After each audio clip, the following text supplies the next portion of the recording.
तो ज्योति मौर्य के मामले में लगातार जो तूल है वो पकड़ता जा रहा है, लगातार विवाद जो है वो सामने आ रहा है। और ज्योति मौर्य का जो मामला है, जो कि पारिवारिक मामला बताया जा रहा है, वो अब पारिवारिक रह नहीं गया। ज्योति मौर्य के मामले में लगातार जो भ्रष्टाचार के आरोप हैं वो सामने आ रहे हैं। ज्योति मौर्य के मामले में पैसों की फेरबदल, रिश्वतखोरी और जो फाइलों की फेरबदल है उसका मामला सामने आ रहा है। लगातार ऐसे जो चीज़ें हैं जो कि एक चार दीवारी में रहनी चाहिए थी, अब चार दीवारी के इतर वो सामने आ चुकी हैं। तो ऐसे में बहुत सारे सवाल हैं जो जनता के मन में भी हैं, और ये जो सवाल हैं केस में खड़े भी होने चाहिए। अब जो कोर्ट की जो तारीखें हैं वो पास में आ रही हैं, और ज्योति मौर्य के खिलाफ जो याचिका है जिस पर सुनवाई होनी थी वो भी बहुत नज़दीक है, वो भी सुनवाई जल्द होने वाली है, क्योंकि जांच जो है वो शुरू हो चुकी है। मनीष दुबे के खिलाफ जो जांच थी वो पूरी हो चुकी है, ज्योति मौर्य के खिलाफ जो जांच है वो अभी जारी है। तमाम जो चीज़ें हैं, रिपोर्ट हैं, वो सामने आएंगी। 1 महीने के बाद ज्योति मौर्य का क्या होता है, क्या हश्र होता है, क्या जेल होती है, सज़ा होती है, निलंबन होता है, बहुत सारे सवाल हैं। लेकिन इन सवालों के पीछे कुछ ऐसे गहरे सवाल, गहरी बातें हैं जो आज के रिपोर्ट में हम उठाएंगे। आज की रिपोर्ट में वो सवाल उठाए जाएंगे जिनका जवाब आम जनता को भी चाहिए, और जांच की रिपोर्ट में वो सारी जो सवाल है वो मिलेंगे। फिलहाल मेरे साथ मेरी सहयोगी रजनी मौजूद है। रजनी, आपका बहुत बहुत स्वागत है हमारे प्रोग्राम में। जी शुक्रिया। रजनी, जैसे कि आप भी इस पूरे मामले को बहुत ही गहराई से देख रही हैं और ज़्यादातर इस मामले पर अपडेट देती रहती हैं। आज के जो हमारे सवालात रहेंगे वो कुछ इन्हीं मसलों पर रहेंगे कि आखिर गहराई में ज्योति मौर्य का केस किस तरफ जा रहा है। क्योंकि अभी तक हमने बात करी कि ज्योति मौर्य को सज़ा मिलेगी, अभी तक हमने बात करी कि निलंबन होगा, अभी तक हमने बात करी कि मनीष दुबे का क्या होगा, क्या गिरफ्तारी की तलवार लटकेगी। लेकिन इससे इतर, क्योंकि कोर्ट का मामला है और कोर्ट जो है वो सबूत चाहती है। सबूत किस तरीके से होंगे, क्या जांच में जो लगातार जो देरी हो रही है, क्या उससे ज्योति मौर्य या आलोक मौर्य अपने खिलाफ जो सबूत है उसे मिटाने की कोशिश करेंगे, मनीष दुबे कहीं दूसरी कोई चाल तो नहीं चल सकते हैं। ये जो तमाम बातें हैं वो अब निकल करके सामने आ सकती हैं। लेकिन जो अहम मसला है वो सबूतों को ही लेकर के है कि प्रूफ मिलना बाकी है, और दोनों के खिलाफ जो सबूत है वो अहम चाहिए। तो सबसे पहले दोनों के खिलाफ सबूतों की बात करूंगी, क्योंकि अपने अपने राय है, अपने अपने तथ्य हैं, और तथ्यों के आधार पर एक दूसरे का जो कोर्ट में अगर वकील बहस करेंगे तो एक दूसरे के सबूतों को काटने के लिए वो ज़रूर अपने बातों को आगे रखेंगे।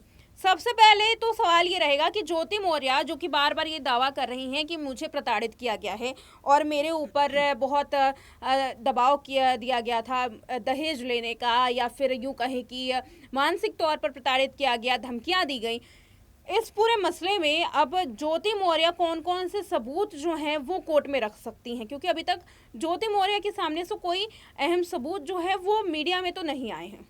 जी, तो जैसा कि अंकिता आपका सवाल है कि यहाँ पर वो कोर्ट में क्या क्या सबूत रख सकती है, तो सबसे पहले मैं आप ही की बात उठाऊंगी। जब आपने शुरुआत करी थी इस प्रोग्राम की, आपने कहा था कि चार दीवारी में का ये रिश्ता होता है, पति पत्नी का फैमिली मैटर होता है, लेकिन अब देश वालों के सामने आ चुका है।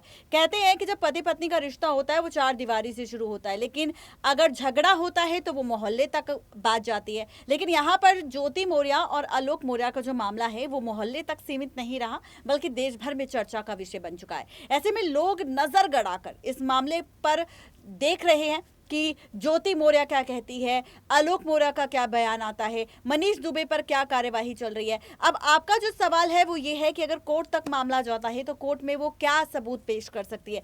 तो आप ये देखिए, ज्योति मौर्य ने जो आरोप अभी तक आलोक पे लगाए, वो आरोप उन्होंने सबसे पहले तो तब लगाए जब आलोक ने उन पर आरोप लगाए, जब उन्होंने उनकी सारी पोल पट्टी मीडिया वालों के सामने खोल के रख दी कि उन्होंने उन पर पैसा लगाया, उससे पढ़ाया लिखाया, उसकी मदद की। 2008 से आलोक और ज्योति एक दूसरे को जानते हैं। यहाँ तक कि जो भाई है ज्योति मौर्य का, सचिन मौर्य, उन्होंने भी इस बात का खुलासा किया है कि जो उनके जीजाजी आलोक है वो 2008 से उनकी बहन को जानते हैं, और 2008 से ही वो साइकिल पर अपनी उनकी बहन को बैठाकर कोचिंग क्लास लेकर जाया करते थे, उसे पढ़ाया करते थे। पहले वो टीचर बनना चाहती थी, टीचर की पढ़ाई करवाई। उसके बाद वो सरकारी नौकरी करना चाहती थी, वो सारी चीज़ें उनको उपलब्ध करवाई। उसके बाद वो चाहती थी कि वो SDM पोस्ट पर आए, उसकी उन्होंने कोचिंग करवाई। तो यहाँ पर उनके बयान से कहीं ना कहीं ये बात साबित हो रही है कि आलोक मौर्य ने जो आरोप अपनी पत्नी पत्नी ज्योति पर लगाए वो कहीं ना कहीं तो सही है, क्योंकि आलोक ने बिल्कुल भी झूठ नहीं कहा, बल्कि आलोक ने जो भी आरोप लगाए हैं वो सबूतों के साथ लगाए हैं। उन्होंने हर एक आरोप के साथ हर एक सबूत को मीडिया वालों के साथ साथ पुलिस वालों के सामने पेश किया। लेकिन बात अगर ज्योति मौर्य की करें तो ज्योति मौर्य ने जो आरोप दहेज प्रताड़ना का लगाया वो खुद को बचाने के लिए लगाया। आलोक ने जब उन पर आरोप लगाया तो ज्योति मौर्य के पास कोई ऑप्शन नहीं था कि वो खुद को डिफेंड कैसे करे। ऐसे में उन्होंने सीधा आरोप लगा दिया कि भाई आलोक ने तो मुझे दहेज के लिए प्रताड़ित किया था। अब दिमाग लगाने वाली बात यह है कि अगर उन्हें दहेज के लिए इतना प्रताड़ित किया जाता था तो क्या आलोक पागल था जो 2008 से उनकी पढ़ाई करवाने में उनकी मदद कर रहा है, या वो पैसा ले रहा है, वो कर्जा उनके लिए उठा रहा है, वो उनको कोचिंग क्लासेस ले जा रहा है, वो उन्हें पढ़ा रहा है। जो सपना था ज्योति मौर्य का वो सारे सपने सिर्फ आलोक मौर्य ने पूरे करे हैं। तो अगर यहाँ पर आलोक मौर्य उनके सपने पूरे कर रहा है तो वो दहेज के लिए उन्हें प्रताड़ित कैसे कर सकता है। यहाँ तक कि आलोक मौर्य का जो परिवार है, उनके जो पिता है, उनकी जो माताजी है, उन्होंने भी यही स्टेटमेंट दिया कि जब ज्योति मौर्य अपनी पढ़ाई कर रही थी तो वो ससुराल में रहकर नहीं कर सकती थी, इसीलिए उसे उस जगह भेज दिया गया जहां पर वो अकेले पढ़ाई कर सके। वहां पर उस पर परिवार का कोई प्रेशर नहीं था। आलोक मौर्य दोनों बच्चियों की रिस्पॉन्सिबिलिटी खुद अकेले संभालते थे, उन्होंने अपनी पत्नी पर कोई प्रेशर नहीं दिया। तो अब आप ये सोचिए, जब ये सारी बातें सामने आ रही है कि परिवार ने, ससुराल वालों ने इतना सपोर्ट उनका किया है, तो यहाँ पर वो दहेज के लिए उन्हें प्रताड़ित कैसे कर सकते हैं। और एक और सवाल आपको ये भी बताती हूँ, जब ज्योति मौर्य एसडीएम बनी थी तो उनका सबसे पहला जो स्टेटमेंट सामने आया था वो ये वीडियो भी सामने आई थी कि एसडीएम बनने के बाद उन्होंने पूरा श्रेय अपने ससुर को दिया था और अपने ससुराल वालों को, अपने परिवार को दिया था कि आज अगर वो एसडीएम पद पर पहुंची है तो उसका पूरा का पूरा श्रेय उनके ससुराल वालों को जाता है। बिल्कुल रजनी, इसी पे तो सवाल है ना कि आखिर अब सबूत क्या क्या पेश करेंगे कोर्ट में, क्योंकि आपने जिस तरीके से बड़ी डिटेल में बताया कि ये चीजें जो हैं वो हुई थी, लेकिन अब ज्योति मौर्य सबूत क्या पेश करेंगे, क्योंकि दहेज का उन्होंने आरोप तो लगा दिया लेकिन उनके खिलाफ कोई ऐसी गवाही सामने नहीं आई है, अभी कोई सबूत सामने नहीं आया, कोई डॉक्यूमेंट सामने नहीं है। तो आखिर कोर्ट में ज्योति मौर्य का वकील जो है वो क्या लेकर के जाएंगे, क्या लेकर के वो कोर्ट के सामने पेश होंगे।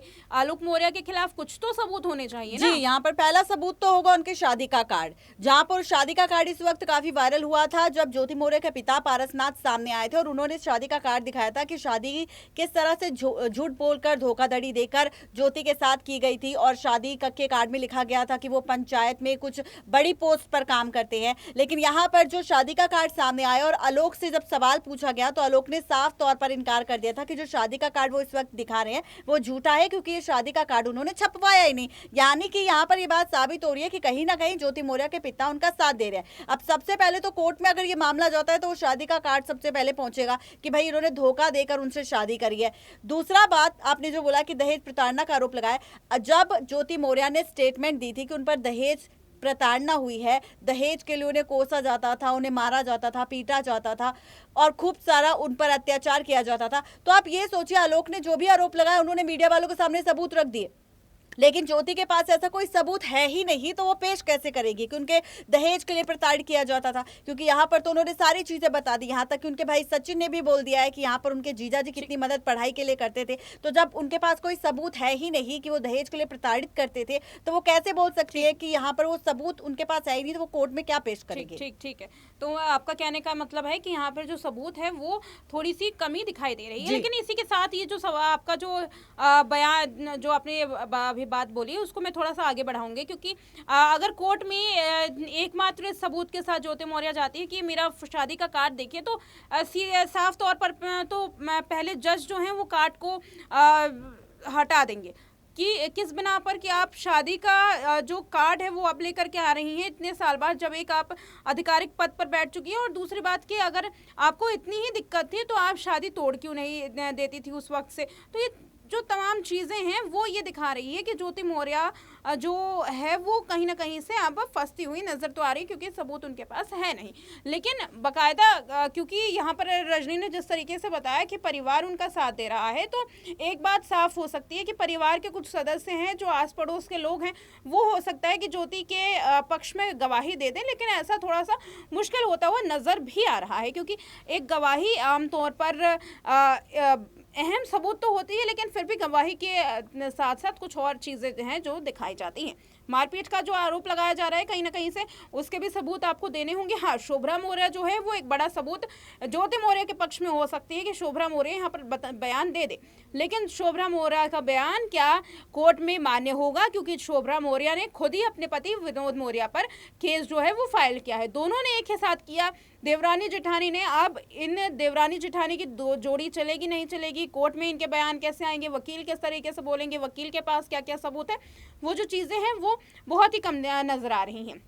फिलहाल यहाँ पर मेरा अगला सवाल यही है कि जो आलोक मौर्य हैं वो खुद ही अपने वकील बनकर के सामने आ रहे हैं और बहुत सारे जो सबूत हैं वो पेश कर रहे हैं। ये आम जनता को भी पता है, कॉल रिकॉर्डिंग वायरल हो चुकी है, एसडीएम का जो पूरा कच्चा चिट्ठा था वो खोल रहे हैं, रिश्वत का आरोप लगा रहे हैं, भ्रष्टाचार के आरोप लगा रहे हैं।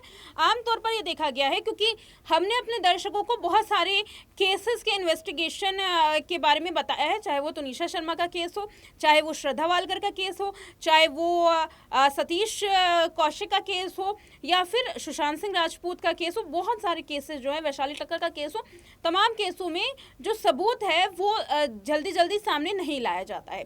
हमारे दर्शकों ने देखा होगा तनिषा शर्मा का केस की एक के बाद एक क्या हो रहा था कि सबूत जो हैं वो सामने लेकर के आए जा रहे थे, दोनों तरफ से, दोनों ही पक्षों से, शिजान के पक्ष से भी, तुनिशा के पक्ष से भी। और फिर कहा जा रहा था कि अब सबूत को दिखाना वाजिब नहीं होगा, क्योंकि अब कोर्ट में लड़ाई जारी है। ऐसे में सबूत अगर मीडिया में चले गए तो हो सकता है कि सबूतों के साथ खिलवाड़ हो सके और साथ ही सबूत को मिटाने की कोशिश भी की जा सकती है। आकांक्षा के मामले में भी ऐसा हुआ था, आकांक्षा दुबे के मामले में। यहाँ पर जो आलोक मौर्य हैं वो लगातार मीडिया के सामने सबूत दिखा रहे हैं। क्या उन पर कोई ऐसी रिस्ट्रिक्शन नहीं लगाई जानी चाहिए, क्योंकि आमतौर पर ये होता है कि सबूतों को कोर्ट में दिखाना चाहिए, मीडिया में ज़्यादातर सबूत पेश नहीं होते हैं। अगर ऐसा नहीं है तो आगे चल करके आलोक मौर्य के लिए कितने बड़ा खतरा ये हो सकता है। देखो, यहाँ पर आलोक मौर्य ने ऐसा इसलिए भी किया है क्योंकि वो जानते हैं कि उनकी जो पत्नी है ज्योति, वो एसडीएम पद पर है, वो किसी से बोलकर कुछ भी करवा सकती है। उनके पास बहुत ही कम वक्त था कि वो यहाँ पर सबके सामने आके बात रख सके। आलोक मौर्य ने इस बात का भी खुलासा किया था, यहाँ तक कि दावा किया था चैट के साथ, रिकॉर्डिंग के साथ, कि उनकी पत्नी ज्योति ने मनीष दुबे के साथ उन्हें मारने की साजिश रच रही थी।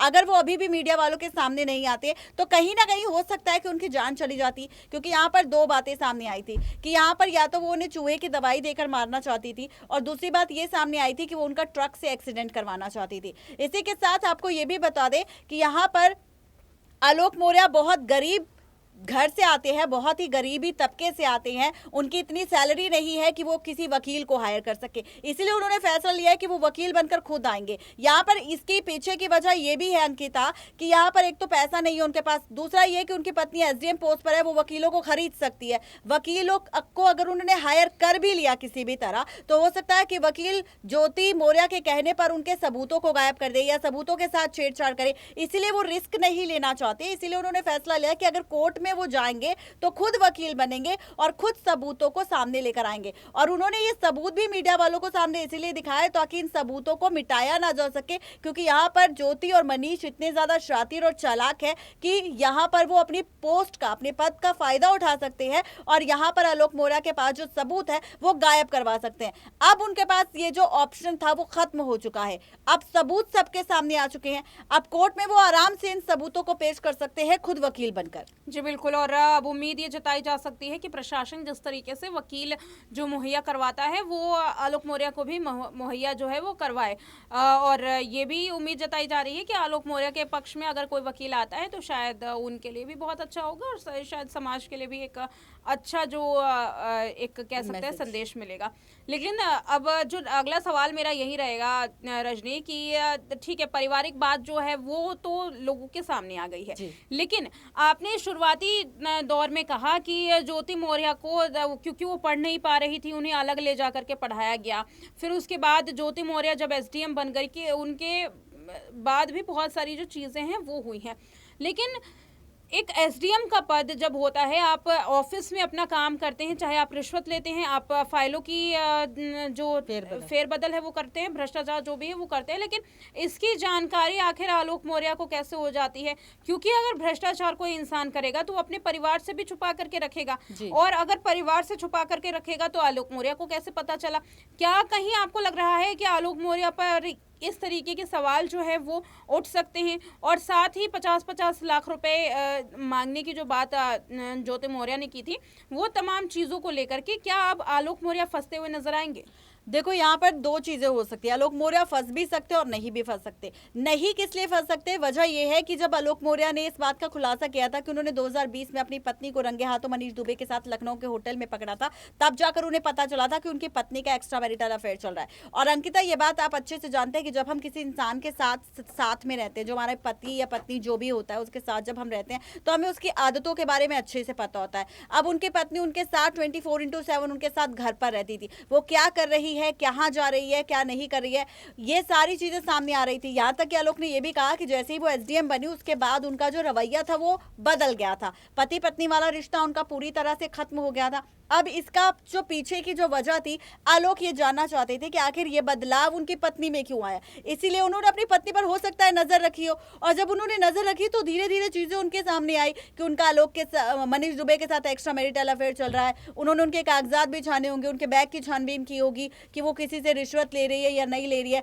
तो ऐसी तमाम तरह की चीजें होती है जो उन्होंने नजर रखी होगी। तो यहाँ पर पति का हक है उनका, तो वो ऐसा कर भी सकते हैं, तो इस वजह से वो नहीं फंस सकते। और दूसरा ये है कि यहाँ पर अगर वो एसडीएम पोस्ट पर है और यहाँ पर उसके बावजूद भी 2020 में अगर आलोक मौर्य ने अपनी पत्नी को रंगे हाथों पकड़ लिया था, तो वो अपनी पत्नी के बारे में उसी वक्त खुलासा कर सकते थे, या अपनी पत्नी को छोड़ सकते थे, या उसके खिलाफ केस कर सकते थे, मनीष दुबे को एक्सपोज कर सकते थे। लेकिन उन्होंने ऐसा नहीं किया। उन्होंने इसलिए ऐसा नहीं किया क्योंकि हो सकता है उन्होंने प्लान किया हो कि यहाँ पर वो सबसे पहले सबूतों को इकट्ठा करे, क्योंकि उनके पास कोई सबूत नहीं था कि वो पत्नी को एक्सपोज कर सके। क्योंकि ज्योति मौर्य और जो मनीष दुबे थे, दोनों ही एक ऐसे पद पर थे कि उन पर आरोप लगाने के बावजूद आलोक मौर्य तो फंस जाते, लेकिन इन दोनों की ना तो नौकरी जाती और ना ही ये पकड़े जाते, बल्कि उल्टा आलोक मौर्य बुरी तरह से फंस जाते। तो यहाँ पर कहीं ना कहीं अपने बचाव के लिए उन्होंने थोड़ा सा वक्त लिया, चीजों पर नजर रखी, और इसी वजह से उन्होंने सबूतों को इकट्ठा किया, और यही वजह थी कि वो सबूतों के साथ सबके सामने आए हैं। तो यहाँ पर मुझे नहीं लगता कि आलोक मौर्य कहीं से भी गलत है। जी बिल्कुल, बहुत बहुत धन्यवाद रजनी आपका तमाम सवालों पर अपनी राय रखने के लिए। जी शुक्रिया।